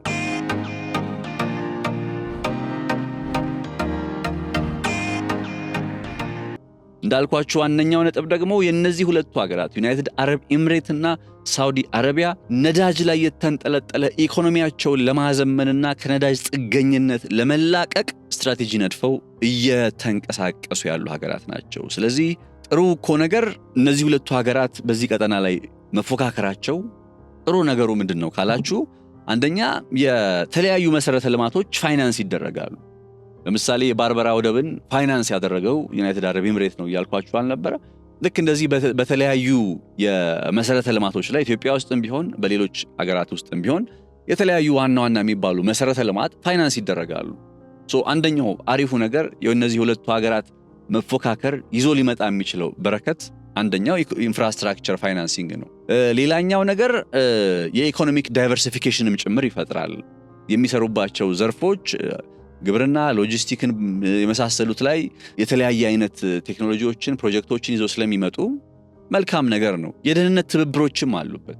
ይሄ የደህንነት ትብብር በዚህ በቀይ ባህር ቀጠና ላይ ከረጅም እንግዲህ ባለፉት በርካታ ዓመታት የሚታወቅ የባህር ላይ ውንብድና እየተባለ የሚገለጸውን ነገር ለመከላከልና ያን ተከትሎም ደግሞ ሰላማዊ የሆነ የባህር ላይ እንቅስቃሴ እንዲኖር ከማድረግ አንጻር የሁለቱ ሀገራት ፍክክር ጠቃሚ ነው። እነዚህ ሁለቱ ሀገራት በእንደዚህ ጉዳዮች ላይ ስለሚሰሩ ከማንም ጋር ያስሩ ከማንም ጋር ሳውዲ አረቢያ ከሶማሊያ ጋርም ትስራ ከኤርትራ ጋር የቀይ ባህር ቀጠና ሰላማዊነት ስለሚያስጨንቃት አንዱም የምትሰራበት ዘርፍ ነው። ለዩናይትድ አረብ ኤምሬትም እንዲሁ በተመሳሳይ። ስለዚህ የነዚህ ሁለቱ ሀገራት ወደዚህ ቀጠና ላይ መምጣታቸው ይዞ ሊመጣ የሚችል የራሱ የሆነ በረከት አለው። ግን በተመሳሳይ የብሌሲንግ ኢን ዲስጋይስ የሚባለው ሐሳብ እዚህ ጋር ነው የሚመጣው። እንደዚህ አይነት በረከቶች አሉ ብንልም እንኳን ግን ደግሞ የሆነ ከባባድ የሆኑ ሌሎች ጫናዎችን ይዞ ይመጣል። አንደኛ ይዞ የሚመጣው ጫና ምንድነው? የጂኦፖለቲካ ፉክክሩ ነው። ጂኦፖለቲካሊ እነዚህ ሀገራት ፍላጎታቸውን ለማስጠበቅ በሚገቡበት ፉክክር ውስጥ የምንመለከታቸው አይነት የውስጥ አለመረጋጋቶች ሊፈጠሩ ይችላሉ። ላይክ አሁን የሱዳኑ የእርስ በርስ ጦርነት አንዱ በአጭር ጊዜ የማይቆምበት ምክንያት ሲባል የማይቆመው የጂኦፖለቲካል ራይቫለሪ ጦርነት ስለሆነ ነው። የቀጠናዊ የጂኦፖለቲካን ፍላጎት ለማስጠበቅ የሚደረግ ፉክክር የወለደው ጦርነት ስለሆነም ጭምር ነው። ስለዚህ የነዚህ ሀገራት ወደዚህ ቀጠና መምጣት ይህንን ጭምር ይዞ ሊመጣ ይችላል፣ ወይም ይዞ ይመጣ ይችላል ሳይሆን ይዞ መጥቷል። ሱዳን ለዚህ አንድ ማሳያ ነችና። ሌላኛው ነገር ኢኮኖሚያዊ ጥገኝነትን ይፈጥራል። አሁን አስቡ፣ ሶማሊላንድ የምትባል ሀገር ብትመሰረት ገና ነው ሶማሊላንድ። ሶማሊላንድ የምትባል ሀገር ብትመሰረት ያቺ ከ1991 እንደ አውሮፓውያን አቆጣጠር ጀምሮ ሀገር ካልሆንኩኝ ብላ ደፋ ቀና የምትለው ሀገር ለመሆን ሁሉንም ነገሮች አሟልታ እውቅና ብቻ የሚቀራት የራሷ ፓስፖርት፣ የራሷ መገበያያ ገንዘብ፣ የዲፋይንድ የሆነ ህዝብ፣ ዲፋይንድ የሆነ ድንበር፣ የራሷ ህዝብ ቁጥር ያላት፣ የራሷ መንግስታዊ አስተዳደር ያላት እንግዲህ ሀገር ለመሆን ከዚህ በላይ ምን ቀረ? ሪኮግኒሽን ወይም እውቅና ከምንለው ነጥብ ውጪ። ስለዚህ እውቅና ሲቀር ሀገር የመሆን መስፈርቶችን ኦልሞስት ሁሉንም አሟልታለች የምትባለው ሶማሊላንድ ሀገር ብትሆን በዩናይትድ አረብ ኤምሬት ላይ የሚኖራት ጥገኝነት ምን ሊመስል እንደሚችል አስቡ። ኢኮኖሚዋ እንግዲህ የባርበራ ወደብን እንዳልኳችሁ ነው፣ በነፃ አይደለም ያለሙላቸው። ገንዘብ ይከፈላል። ገንዘብ ከከፈሉ በኋላ በብድርም ይሁን በምን ያንን ገንዘብ መክፈል የሚችሉበትን አይነት መንገድ አመቻችተው ነው እንጂ ወይ ደግሞ በሊዝ ለተወሰኑ ዓመታት የሶማሊላንድ የባርበራ ወደብ ላይ ዩናይትድ አረብ ኤምሬት ተጠቃሚ እንድትሆን የሚያደርግ አይነት ስምምነት ተከናውኖ እንጂ እንዲሁ በነፃ የሚከናወን ምንም ነገር የለም። ስለዚህ እንዲሁ በነፃ የማይከናወን ከሆነ እነዚህ ሀገራት በረጅም ጊዜ ሂደት ውስጥ በእነዚህ የአረብ የረብጣ ፔትሮ ዶላርስ በሚባሉ ሀገራት ላይ የሚኖራቸው ጥገኝነት፣ ኢኮኖሚያዊ ዲፔንደንሲያቸው፣ ኢኮኖሚያዊ ጥገኝነታቸው ለምሳሌ ኢትዮጵያ ማየት እንችላለን። ኢትዮጵያ የዶላር ክምችቷ በሳሳበት ሰዓት ላይ አማራጭ ይዛ የመጣችው ዩናይትድ አረብ ኤምሬት ነች። አመስጋኞች ነን ለዛ። እንደዚህ አይነት ኢኮኖሚያዊ ጥገኝነቶች ደግሞ እየበረከቱ ከሄዱ ሊያመጣ የሚችለውን ጫና ኢትዮጵያ የዩናይትድ አረብ ኤምሬትን ፍላጎት ለማስፈጸም የምትገደድበት አይነት ሁኔታ የሚፈጠርበት አጋጣሚ ላንመለከት አንችልም ብሎ መደምደም አይቻልም። ኢኮኖሚያዊ ዲፔንደንሲ የሚባለው ነገርም እንዲሁ አብሮ ከቀጠናዊ የአረቦቹ መምጣት ጋር በተገናኘ የሚነሳ ነጥብ ነው።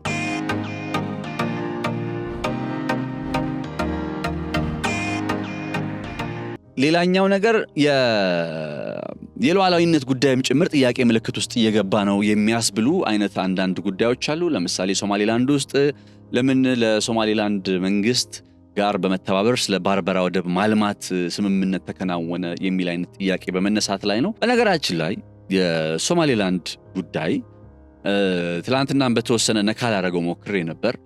ሶማሊላንድ ይውላችሁ፣ ሶማሊላንድ ቅድም እንዳልኳችሁ እንደ ሀገር ለመመስረት ብዙ ነገሮችን አሟልታ አንድ ነገር ብቻ ነው የሚቀራት፣ ሪኮግኒሽን፣ እውቅና የምንለው ነገር ባይሰጥ አገራት እንደ አዲስ መፈጠር አይችሉም ወይ? አንድ ጥያቄ ስለሆነ እሱን ሐሳብ በተወሰነ ካነሳሁት እውቅና የሚባለው ነገር አንዲትን ሀገር ዓለም ላይ ሀገር ከሚያሰኙ ነጥቦች ውስጥ የመጀመሪያው ነው። አንዲትን ሀገር የሚያሰኛት ነገር ምንድነው ከተባለ የመጀመሪያ ዲፋይንድ የሆነ ድንበር ያስፈልጋታል። ያ ዲፋይንድ ከሆነ ድንበር በተጨማሪ ህዝብ፣ በዛ ውስጥ የሚኖር ህዝብ አለ። ከዛ መንግስታዊ አስተዳደር አለ። እነዚህ ሶስቱ መሰረታዊ ናቸው። ያንን ህዝብ የሚያስተዳድር መንግስት። ከዛ ይሄንን ካለም በኋላ እውቅና የምንለው ነጥብ ይመጣል ማለት ነው። ስለዚህ ሶማሊላንድ እነዚህ ከላይ የተነሱትን ሶስቱን መሰረታዊ ነጥቦች አሟልታለች። ድንበሯ ተከልሏል። ህዝቦቿ በራሳቸው እየኖሩ ነው። ያን ህዝብ የሚያስተዳድር መንግስት አለ። ዜን ሪኮግኒሽን የሚለው ነገር መንግስት የሚለው ከተቋማት ጋር ስለሚገናኝ መንግስታዊ አስተዳደር በሚለው አድርጋችሁ አስቡልኝ። ዜን የሚቀረው ሪኮግኒሽን የሚባለው ነገር ነው። ሪኮግኒሽን ያቺ ሀገር ከምትገነጠልበት ወይም ከምትወጣበት እንደ ሀገር ከምትመሰረትበት እናት ሀገር በሶማሊላንድ ጉዳይ ሶማሊያ የምትባለው ማለት ነው። እሷ በቃ ሀገር ሁኚ ብላ እውቅና ከሰጠቻት ቀላል ወይም አልጋ ባልጋ ይሆናል። ለምሳሌ ኤርትራ በምትገነጠልበት ሰዓት ላይ ነገሩ አልጋ ባልጋና ቀላል የሆነው የኢትዮጵያ መንግስት ለኤርትራ እውቅና በመስጠት ረገድ የመጀመሪያው ስለሆነ ነው። ስለዚህ ሶማሊላንድ ውስጥም ሶማሊያ የምትባለው ሀገር ለሶማሊላንድ እውቅና በመስጠት ረገድ የመጀመሪያዋ ከሆነች ነገሩ አለቀ ደቀቀ ማለት ነው። እንግዲህ ከ1991 ጀምሮ ኦልሞስት እኮ ለ35 ዓመታት ገደማ ይቺ ሀገር ወይም ራሷን እንደ ሀገር የምትቆጥረው ሶማሊላንድ ሀገር ነኝ ብላ ብትንቀሳቀስም እንደ ዲፋክቶ ስቴት ነው የምትታየው። ማንም እንደ ሀገር የሚቆጥራት የለም ከራሷ በቀር። የዓለም አቀፉ ማህበረሰብ ለዚች ሀገር እውቅና ከሰጠ፣ አሁን ከእናት ሀገሯ ውጪ ማለት ነው፣ ለዚች ሀገር እውቅና ከሰጠ ምን ሊከተል ይችላል? ጦርነት ሊከተል ይችላል፣ ጦርነት ሊመጣ ይችላል፣ የማያባራ ግጭት ይፈጠራል ተብሎ ስለሚታሰብ በሰላማዊ መንገድ መሆን አለበት ተብሎ ስለሚታሰብ ያ በሰላማዊ መንገድ እስከሚፈጸም ድረስ ሶማሊላንድ እንዲህ በቀላሉ ሀገር የመሆን ጥያቄዋ የሚመለስላት አልሆነም።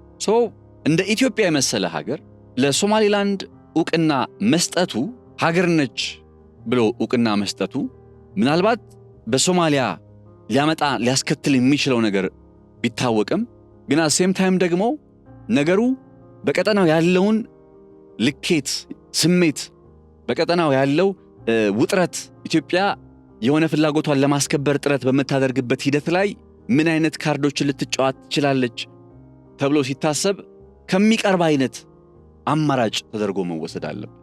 አሁን በቅርብ ታስታውሱ ከሆነ የሃውቲ ቡድን የእስራኤል መርከቦች እንዳይገቡና እንዳይወጡ አድርጎ በዚህ በቀይ ባህር ላይ ጥቃት እየሰነዘረ በነበረበት ወቅት ከቀረቡ ምክረ ሐሳቦች መካከል አንዱ እስራኤል ሶማሊላንድን ዕውቅና ትስጥና ሶማሊላንድ ውስጥ ወደብ ትያዝ፣ ከዛ በኋላ ሃውቲን እዛው ፊት ለፊት ታገኘዋለች የሚል አይነት ሐሳብ ነው። እሱም ብቻ አይደለም።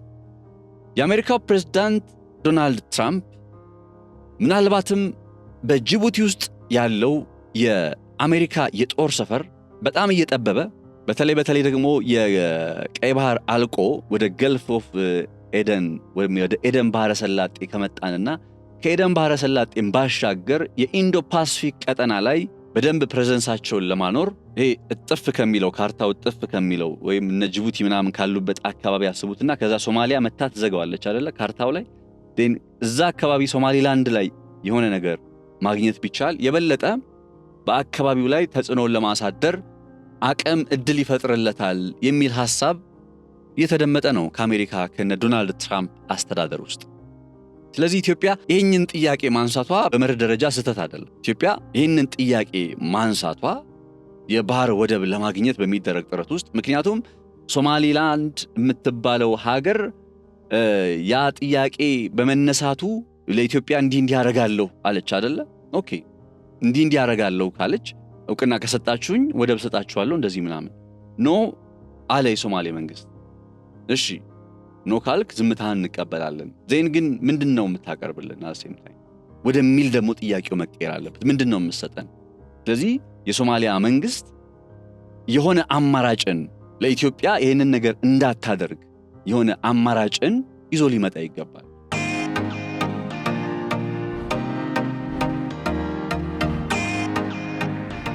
ይኸውላችሁ በፖለቲካ ላይ የአንድ ሀገር ብሔራዊ ጥቅም ሲባል የአንድ ሀገር ብሔራዊ ጥቅም ነው የመጀመሪያው ነገር። በቃ ቅድሚያ የሚሰጠው የአንዲት ሀገር ብሔራዊ ጥቅም ነው። የኢትዮጵያ ብሔራዊ ጥቅም ከሆነ የኢትዮጵያ ብሔራዊ ጥቅም ነው። እርግጥ ነው የኢትዮጵያ ብሔራዊ ጥቅም በቀጠናው ላይ በሚገኙ ሀገራት ጋር በሚኖር ትብብር ላይ ቢሰራ የበለጠ ውጤታማ መሆን ይችላል። የትብብር በሮች ሁሉ ከተዘጉስ አሁን እንዳለንበት ሁኔታ አሁን በትላንት ዘገባዬ ላይ እንደነገርኳችሁ በቃ ለኢትዮጵያ መቅደም ያለበት ትብብር ነው። ምንም ጥያቄ የለውም። አንድና አንድ ነው። አንድ ሲደመር አንድ ሁለት እንደማለት ነው። ትብብር ያስፈልጋል ከነዚህ ሀገራት ከሶማሊያ ጋር ከኤርትራ ጋር ከሱዳን ጋር ከሁሉም ጋር። ግን የትብብር በሮች ሁሉ ከተዘጉስ የትብብር በሮች ሁሉ ተዘግተው መዘጋት ብቻ ሳይሆን ግብጽ መታ ጉሮሯችን ላይ የምትቆምበት አይነት ሁኔታ ከተፈጠረስ በቃ ትብብር ብቻ ነው ብለን እጃችን አጣጥፈን መቀመጥ ነው ያለብን። ኢትዮጵያ ምርጫ እያጣች ነው። በአሁኑ ሰዓት ላይ ኢትዮጵያ ምርጫ እያጣች ነው። እኔ ለእንትንም እየረፈደ ይመስለኛል አንዳንዴ ሳስበው ከነዚህ ሀገራት ጋር ተነጋግሮ ፍላጎትን ለማስከበር ጭምር ይብን ሰዓቱ በጣም እየረፈደ ይመስለኛል። ስለዚህ ካርዶችን የግድ መጫወት ያስፈልጋል። ሶማሊያ ውስጥም ቢሆን አሁን ከሶማሊያ መንግስት ጋር ጥሩ ግንኙነት ጀምረናል፣ አበጀን፣ በጣም አሪፍ ነው። ግን ኢትዮጵያ ወደ ቀደመው አይነት ከዚህ ከሶማሊላንድ ጋር ወደ ነበረው አይነት ጉዳይ እንዳትመጣ ምንድነው የሶማሊያ መንግስት ኦፈር የሚያደርግልን?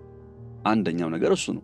ሁለተኛው ነገር ደግሞ እስኪ ዘወረስ ሴናሪዮ ምንድነው የሚሆነው? ቆይ ኢትዮጵያ ለሶማሊላንድ ዕውቅና ብትሰጥ ምንድነው ዘወረስ ሴናሪዮ ምንድነው የሚሆነው? ዘወረስ ሴናሪዮ የሚሆነው እኮ በሶማሊያና በሶማሊላንድ መካከል የእርስ በርስ ጦርነት ይፈጠራል። ያ የእርስ በርስ ጦርነት የቀጠናዊ ጦርነት ቅርጽን ይዛል። እንደዚህ ያለ ነገሩ ስለሚመጣ ነው አይደለ? ያ እንዳይሆን የጋራ ኃላፊነታችን ስለሆነ ነው። ምርጫ ካጣን ግን ግብጽ መታ እዚህ ጋር እየዘጋችብን ምርጫ ካጣን ምንድነው የሚሆነው? የዓለም አቀፉ ማህበረሰብም ይሄንን ማወቅ አለበት። ባይዘው ኢትዮጵያ ምርጫ እያጣች እንደመጣች ማወቅ አለበት። የተባበሩት መንግስታት ድርጅት፣ የጸጥታው ምክር ቤት፣ የአፍሪካ ህብረት፣ ኢጋድ ምናምን የምንላቸው እነዚህ ዓለም አቀፍ ተቋማት ኢትዮጵያ ምርጫ ማጣቷን፣ ኢትዮጵያ በሽምቃቅ ውስጥ እየገባች መሆኗን፣ ጉሮሯ እየተዘጋ መሆኑን መታወቅ አለበት። ደስፕሬት የሆነ ሲቹዌሽን ውስጥ ከገባን ደስፕሬት ሲቹዌሽንስ ምንድነው? የሆነ አንድ አባባል አለ። በጣም አስቸጋሪ የሆኑ ሁኔታዎች አስቸጋሪ ውሳኔን ወይም ከባድ ውሳኔን እንድንወስን ሊያስገድዱ ይችላሉ። ይህንን ዓለም ማወቅ አለበት፣ መገንዘብ አለበት። እና የኢትዮጵያ ፍላጎት በቃ ኢትዮጵያ ሰላም ወዳድ ስለሆንም ብቻ ወይም ሰላም ስለምንፈልግ ብቻ ሌላው ሰላማዊ ባልሆነ መንገድ እየመጣ እንደ ልቡ እየሆነብን በቃ እኛ ሰላም ወዳዶች ነን፣ ሰላም ፈላጊዎች ነን ብለን ደግሞ የምንቀመጥበት አይነት ሁኔታ አይኖርም። ይሄ መታወቅ አለበት። ስለ ሰላም አስፈላጊነት፣ ስለ ትብብር አስፈላጊነት በትላንትናው ዘገባዬ በዝርዝር ነግሬያቸዋለሁ ለምን እንደሆነ። ዛሬ ግን ቀጠናውን ዝም ብላችሁ እዩት። የአረቦቹ ሀገራት እየመጡ ነው። የአረቦቹ ሀገራት እየመጡ ነው ብቻ ሳይሆን መጥተዋል። ዩናይትድ አረብ ኤምሬት ባርበራ ወደብ ላይ እኮ አልምታ ጨርሳለች። ዩናይትድ አረብ ኤምሬት የሶማሊላንዱን ባርበራ ወደብ ስታለማ ጸጥ ብሎ የሰነበተ የሶማሊያ መንግስት ኢትዮጵያ ተጠቃሚ ሊሆን ስትል አይኑ ደም ይለብሳል። ልክ እንደዛ ሁሉ በሱዳን ውስጥም ያለውን ነገር ተመልከቱ። ኤርትራ ውስጥ ያለውን ነገር ተመልከቱ። መጣች ግብፅ አይደለ? አሰብን ኢትዮጵያ ወደፊት ልጠቀማታለሁ ብላ የምታስባትን ከኤርትራ ጋር ተስማምቼ ልጠቀማት እችላለሁ ብላ የምታስባትን የአሰብን ወደብ። ስለዚህ ለኢትዮጵያ መንግስት አሁን አንድ አማራጭ ያለው ብዬ የማስበው ነገር ወይም ኢትዮጵያኖች አማራጫችን ብዬ የማስበው ነገር ይህንን ጉዳይ ይዞ ወደ ጸጥታው ምክር ቤት መሄድና ሊመጣ የሚችለውን አደጋ በግልጽ ማሳየት። ግብፅ ብቻ ነች እንዴ የምታስፈራራው? የታላቁ የኢትዮጵያ ህዳሴ ግድብ የውሃ ሙሌት ስራ ከተጀመረ የምስራቅ አፍሪካ ቀንድ ቀጠና የግጭት ማዕከል ይሆናል። እንዲህ እኮ እያሉ በተባበሩት መንግስታት ድርጅት የጸጥታ ምክር ቤት ውስጥ ጭምር ሲናገሩ የነበሩ ሰዎች ናቸው። የግብፅ የውጭ ጉዳይ ሚኒስትር ሳሚ ሹክሪ የአሁኑ ሳይሆን የቀደሙት መሰሉኝ ሲናገሩ በደንብ አስታውሳለሁ። እና የኢትዮጵያ ብሔራዊ ጥቅምን ማስከበር የሚባለው ነገር ድርድርን ያስቀድማል፣ ሰላምን ያስቀድማል። ነገር ግን ደግሞ ሰላምና ድርድርን አስቀድመን ውጤት አልባ ከሆንን ሌሎች አማራጮችም ላይሞክሩ የሚችሉበት አጋጣሚ የለም። ይሄ ጦረኝነትን መስበክ አይደለም። ትላንት እንዳልኳችሁ ጦረኛ የሆነ ናሬቲቫችንን ማስተካከል አለብን። ወደ ዓለም አቀፉ ማህበረሰብ ልንሄድ ከሆነ ኢኮኖሚያዊ ቅርጽ ማስያዝ አለብን። ጥያቄያችን ጦርነትን ስለምንፈራ ምናምን አይደለም። የኢትዮጵያ ብሔራዊ ጥቅም ለማስከበር መኬድ ያለበት ርቀት ልንሄድ እንችላለን። እኔ እያወራ ያለሁት እዚህ ሎካል ውስጥ ነው። ግን አንድ የኢትዮጵያ ከፍተኛ መንግስት ባለስልጣን ተነስቶ በየትኛውም መንገድ የባህር በር እናገኛለን የሚል አይነት ሐሳቡን መቀነስ አለብን ነው እንጂ ያልኳችሁ ኢትዮጵያ እንደዚህ አይነት ሐሳቧን መቀነስ አለባት ወይም ማቆም አለባት አይደለም ያልኳችሁ። እንዲያውም አንድ ከተሰጡ አስተያየቶች ውስጥ የምን መለሳለስ ነው የሚል አይነት ሐሳብ ነበረ ትላንት በሰራሁላችሁ ዘገባ ላይና የመለሳለስ ጉዳይ አልነበረም። አንድን ጥያቄ ህጋዊ አግባብ አስይዞ በመቀጠል ሂደት ውስጥ ፍሬሚንግ ስለሚያስፈልግ ነው። ቅርጽ አስይዞ መቀጠል ያስፈልጋል።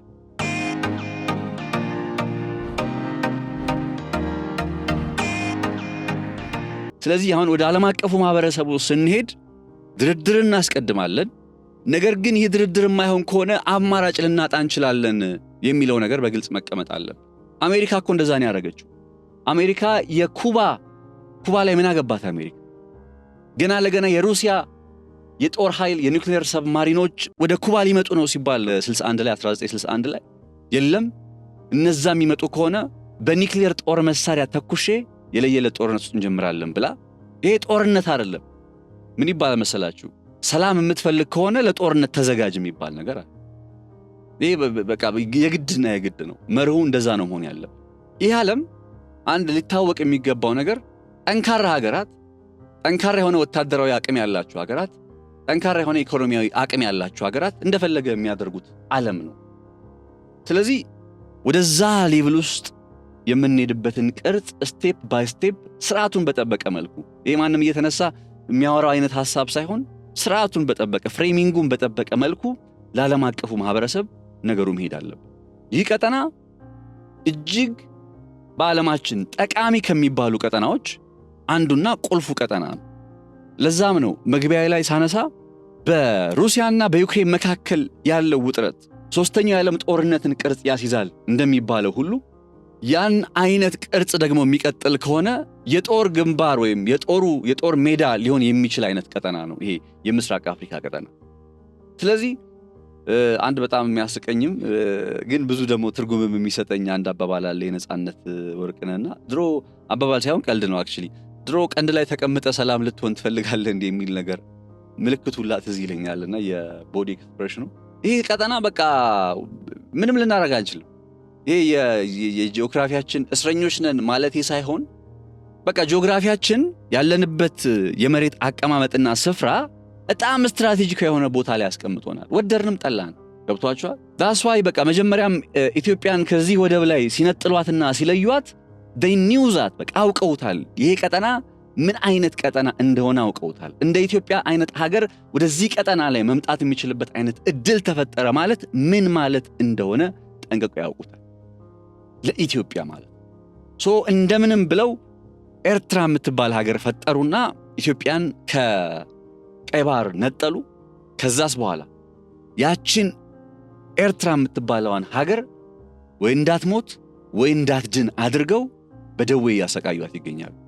ምስጋና ለኢሳያስ አፈወርቂ ይሁንና እና እንደ ኢትዮጵያ የመሰለ ሀገር በዚህ ቀጠና ላይ ፍላጎቱን ለማስከበር በሚያደርገው ጥረት ላይ ይኸውላችሁ ጦርነትን መሸሽ ወይም ጦርነትን መፍራት ለኢትዮጵያ ብቻ የተሰጠ ኃላፊነት አይደለም። ለግብጽም የተሰጠ ኃላፊነት ነው።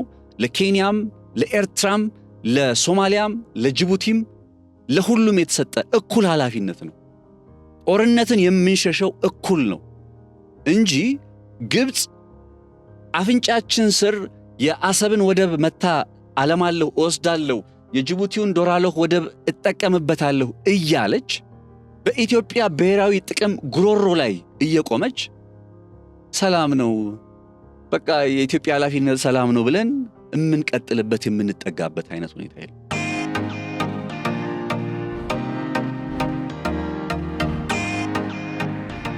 እኔ ስትራቴጂው ላይ የሚዘጋጀው ስትራቴጂ ላይ ወይም የተዘጋጀው ስትራቴጂ ላይ የኢትዮጵያን ብሔራዊ ጥቅም የማስከበር ስትራቴጂ በሚለው ነገር ላይ እኔ ግልጽ የሆነ ነገር መንግስታችን ቢነግረን ደስ ይለኛል። እንዴት ነው በቃ ይሄንን ወደብ እንዴት ነው ልናገኝ የምንችለው? በዲፕሎማሲያዊ መንገድ ለምሳሌ ላስት ታይም ስለዚህ ጉዳይ ላይ ሐሳቦች በጠቅላይ ሚኒስትር አብይ አህመድ ተነስተው በነበረበት ወቅት ለድርድር በራችን ክፍት ነው የዓለም አቀፉ ማህበረሰብ እንዲያደራድረን የሚል አይነት ሐሳቦችን እያየን የተመለከትን ነበር። ግን ከዛስ በኋላ ምንድነው የተደረገው ነገር? ይሄ የምንጠይቀው የተለየ ነገር ኖሮ ምናምን አይደለም።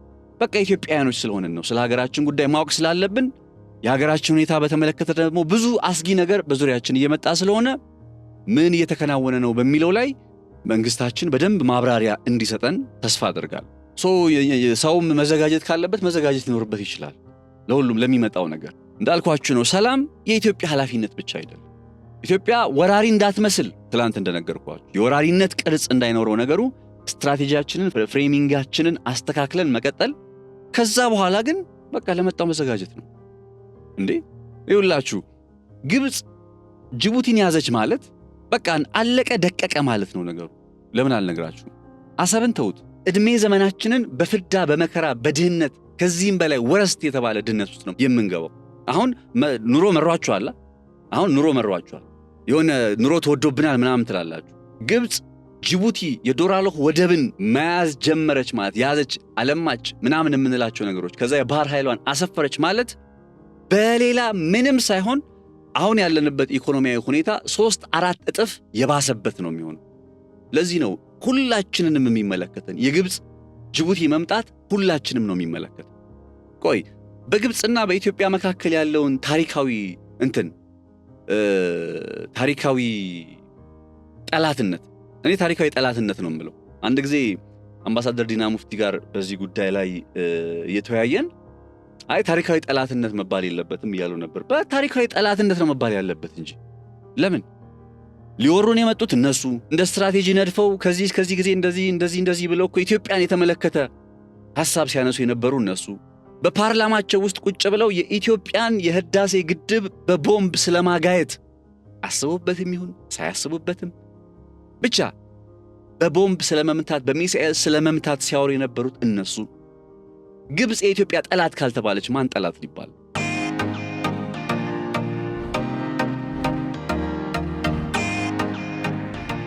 ያቺ ሀገር ነች አሁን የታላቅ የኢትዮጵያ ህዳሴ ግድብን እኔ ልንገራችሁ ቃል በቃል ማስተዋውሰውን ግብጽን በተመለከተ ነፍሱን ይማረውና አርቲስት ሃጫሉ ሁንዴሳ ከመገደሉ በፊት በነበረ ጊዜ ከመገደሉ አንድ ቀን በፊት ታሪካዊ ሁነቱን ልንገራችሁ እንዴት እንደነበር። በጊዜው እኔ የብስራት ኤፍኤም ጋዜጠኛ ነበርኩ እና ማክሰኞ ቀን ነው አስታውሳለሁ። ሰኞ ለማክሰኞ ሰኞ ቀን አሁን እያወራሁበት ያለቀ ሰኞ ቀን ማክሰኞ ዜና አንባቢ ነኝ እኔ። ጠዋት early 12 ሰዓት ነው ሬዲዮ ስርጭት የሚጀምረው። ስለዚህ ማታ ሰኞ ማታ የተዘጋጀው ነው። የዛን ቀን ሰኞ ማታ በተባበሩት መንግስታት ድርጅት የጸጥታ ምክር ቤት ውስጥ ስለ ኢትዮጵያ ጉዳይ ስለ ኢትዮጵያ ታላቁ የኢትዮጵያ ህዳሴ ግድብ ጉዳይ ውይይት እየተከናወነ ነው። ያ ውይይት እየተከናወነ ባለበት ሰዓት ላይ እኔ እየተከታተልኩ ነበር። የኢትዮጵያ ባለስልጣናት ጉዳዩን ያብራራሉ፣ የግብጾች ያብራራሉ። ሳሚ ሹክሪ ይባላል በጊዜው የግብጹ የውጭ ጉዳይ ሚኒስትር እና እኚህ ሰውዬ ሲያብራሩ ምን ይላሉ? ኢትዮጵያ ከግብጽ ፍላጎት ውጪ የግብጽን ፍላጎት ባላከበረ ሁኔታ የታላቁ የኢትዮጵያ ህዳሴ ግድብን ውሃ የምትሞላበት ከሆነ በጊዜው ስለ ውሃ ሙሊቱና ስለ ማለቅ አለማለቁ አልነበረም። ጊዜው የውሃ ሙሊት ነበር የመከራከሪያ ነጥቡ። የውሃ ሙሊቱ የማይቆም ከሆነ አዲስ አበባ የግጭት ማዕከል ትሆናለች እያለ የግብጹ የውጭ ጉዳይ ሚኒስትር ቃል በቃል ሲናገር አስታውሳለሁ። ቃል በቃል ሲናገር ያው ጋዜጠኛ ነኝ፣ እንደ ጋዜጠኛ ነው የማወራችሁ። ዜን ይህንን ዘገባ አይቼ አልጀዚራ ላይ ማታ እንደው ገርሞኝ እንዴት እንደዚህ ይላሉ እያልኩኝ in the next day ጠዋት የአርቲስት ሃጫሉ ነፍሱን ይማረውና የሱ ህልፈት የዜና ተሰማ። ከዛ ከአንድ ሳምንት ልዩነት ኦር ምናምን በኋላ ሱዳን ካርቱም ውስጥ ደግሞ እንዲሁ ከፍተኛ የህዝብ ተቃውሞ ተቀሰቀሰ። አሁን ይሄ ድምዳሜ ስለመስጠት አይደለም። እኔ በጊዜው እንደ አንድ ጋዜጠኛ ነገሩ ገርሞኝ አረንዶ ይሄ ነገር ያስባለኝ ነው እንጂ ድምዳሜ መስጠት ጉዳይ አይደለም። የታሪክ አጋጣሚው ግን እንግዲህ እኔ በጊዜው የገጠመኝ ኤክስፒሪየንስ ግን ይሄ ነው። ማታ የግብጹ የውጭ ጉዳይ ሚኒስትር ሳሚ ሹክሪ ይህንን ኢትዮጵያ ወይም አዲስ አበባ የግጭት የደም ማዕከል ልትሆን ትሆናለች እያሉ በተናገሩ ማግስት ይሄኛው ታሪክ ሲፈጠር አይቼ በጣም ደንግጫለሁ። እሱ ብቻ አይደለም፣ በቀደሙት ዓመታት ደግሞ በታሪክ እነ ሻቢያን እነ ጀብሃን ምናምን ግብጽና ኢትዮጵያ ኦኬ ነገ መለስበታለሁ። በቃ ግብጽና ኢትዮጵያ በተመለከተ ያላቸው ግብጽ ኢትዮጵያን የተዳከመች ድሃ አገር አድርጋ ለመቀጠል በመታደርገው ጥረት ላይ እንዴት ያሉ ሴራና ደባዎችን ሲሰራብን እንደነበረ በታሪክ ተመዝግቦ ተቀምጧል። አንብቤዋለሁ ደግሞ ደስ የሚለው ፓርት በስፋት መለስበታለሁ እሱ እና የግብጽ ጅቡቲ መጥቶ የመንቀሳቀስ ጉዳይ በዝምታ ሊታለፍ የሚገባው ጉዳይ አይደለም። ይሄ በብላክ ኤንድ ዋይት ሊሰመር የሚገባው ነጥብ። ስለዚህ ወደርንም ጠላንም መዘጋጀት ስላለብን ለባሰው ነገር መዘጋጀት አለብን። ይሄ ቀጠና የቀጠናዊ ጦርነት፣ የዓለም ጦርነት፣ የሩሲያና የዩክሬን ጦርነት ምናምን ሊመጣ ይችላል። በቃ የወረስት የምትሏቸው ነገሮች ሊመጡ ይችላሉ። ለነዛ ነገሮች ግን የኢትዮጵያን ብሔራዊ ጥቅም በማስጠበቅ ሂደት ውስጥ ሁሉም ነገር ሊቀረጽ ይገባል የሚል እምነት አለ። አለበለዚያ ልድገምላችሁ፣ አሁን ቸግሮናል፣ አሁን ኑሮ ተወዶብናል ብላችሁ የምትማረሩ ግብጽ በዚህ ቦታ ላይ የቀይ ባህር መግቢያ ተቆጣጠረች ማለት 3 እጥፍ 4 እጥፍ አሁን የምትሉት ችግር ይሆናል። ስለዚህ ምርጫው የኛ ነው። አይ ሆፕ የኢትዮጵያን ብሔራዊ ጥቅም የሚያስጠብቀውን አይነት ምርጫ እንደምንመርጥ ተስፋ አደርጋለሁ። ክቡራትና ክቡራን ተከታታዮቻችን ለዛሬ ዓለም አቀፍ የኃይል አስተላለፍ ጋር ተገናኝቶ በዚህ ቀጠና ላይ ያለው ነባራዊ ሁኔታና ኢትዮጵያ አሁን ያላት አማራጭ መጥፎ ወይም የመጥፎ መጥፎ እየሆነ መጥቷል። በቃ ምንም ጥሩ አማራጭ የሚባል ነገር ኢትዮጵያ ፊት እየቀረበ አይደለምና ከዚህ አንፃር ለሁሉም ነገር መዘጋጀት አለብን በሚለው ሴንስ ዓለም አቀፍ ተሞክሮችን በማጣቀስ ጭምር ሐሳቦችን ለማንሳት ሞክሬያለሁኝ። እንደወደዳችሁ ተስፋ አደርጋለሁ። ሐሳብ አስተያየቶቻችሁን እንደተለመደው በሐሳብ መስጫ ሳጥን ላይ እንድታስቀምጡልን በአክብሮት ጠይቃለሁ። ነጻነት ላቀው አብሬያችሁ ቆይታ አድርጌያለሁኝ። አብራችሁን ስለነበራችሁ ሁላችሁም በያላችሁበት መልካም ጊዜ መልካም ቆይታ ይሆንላችሁ። መልካም ጊዜ